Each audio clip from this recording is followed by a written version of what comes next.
First, though, we look at a story that's a world away from Westminster and is still affecting hundreds of people in the heart of our community.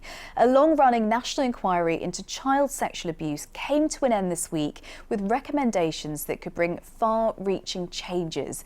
It spent more than a month of its time investigating what happened in children's homes in Nottingham and Nottinghamshire and heard evidence of 5 decades of abuse. Our social affairs correspondent Jeremy Ball has been speaking to survivors who have spent years campaigning for just such an inquiry. We united, we forced change, forced people to listen, to act, and now the support is getting through. Whilst there is a long way to go, there are a lot of people who have suffered the most horrific injuries, psychologically, physically. But I have got therapy coming now. It's just begun actually, and I've waited 20 years for it. I can hopefully put everything back in the box where it belongs. The inquiry, I think it's achieved a lot. Well, it has achieved a lot, and I'm hoping from today's report that things are going to be even better. Children, I do believe, are in a much safer position now. The truth will always come out in the end because no one is untouchable. Incredibly powerful words there. And earlier I spoke to Jeremy Ball to find out more about the inquiry and the role that evidence from Nottingham and Nottinghamshire played in its findings. The Nottinghamshire strand was one of 15 strands, but actually it had the largest number of complainants of any of these strands of the child abuse inquiry.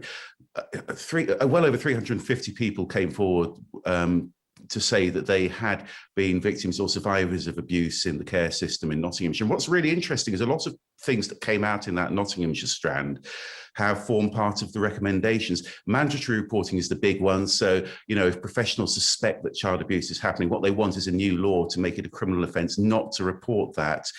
But other things as well. Children's home workers, the final IICSA report wants a registration system for them to make sure they've been properly trained, properly vetted, for instance.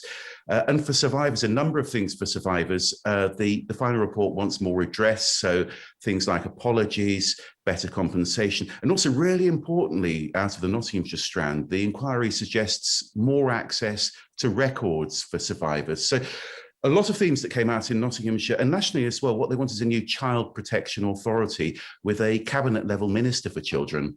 A lot of recommendations from the report, Jeremy. What happens next? Well, the big question is whether those recommendations are going to be taken up, because what we're seeing here is a lot of work for the government if these recommendations are taken up. Some people might say a lot of red tape and a lot of cost as well. That child protection authority, all those extra measures that have been asked for. A political time like this, is the money going to be found for that? I think there's probably some frustration that this report was published just an hour and a half before Liz Truss resigned, so it won't have had perhaps the publicity and the impact that they'd have hoped.